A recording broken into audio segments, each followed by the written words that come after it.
Kalau perlumbaan MotoGP yang berlangsung selama 40 hingga 40 minit pun dah cukup menguji mental dan fizikal rider. Bayangkan perlumbaan yang berlangsung selama 8 jam tanpa henti. Inilah dia Suzuka 8 hours, antara perlumbaan motosikal paling brutal dan paling berprestij di dunia. Ianya berlangsung di lintas Suzuka, Jepun.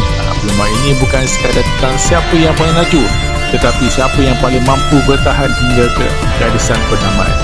Cuaca musim panas Jepun yang panas dan lembap menjadikan setiap pusingan satu ujian yang besar buat rider dan pasukan. Tambahan pula, perlombaan bermula pada waktu tengah hari dan hanya berakhir pada waktu malam.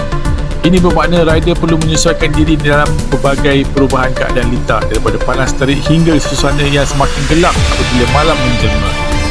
Untuk menghadapi cabaran tersebut, setiap pasukan yang biasanya mempunyai 2 hingga 3 rider yang bergila-gila menunggang motosikal yang sama.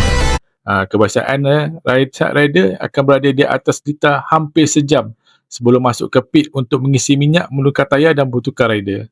Dalam perlombaan sepanjang 8 jam ini, strategi memainkan peranan yang sangat penting.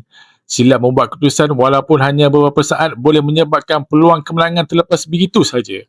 Sebab itulah pengeluar gergasi seperti Honda, Yamaha dan Suzuki sanggup membawa perlombaan bertaraf dunia dari MotoGP dan World SBK semata-mata untuk memburu kemenangan di perlombaan Suzuka 8 Hours akan kembali berlangsung bulan depan. Dan peminat sukan pemotoran sudah tentu tidak sabar menantikan aksi penuh dramatik ini.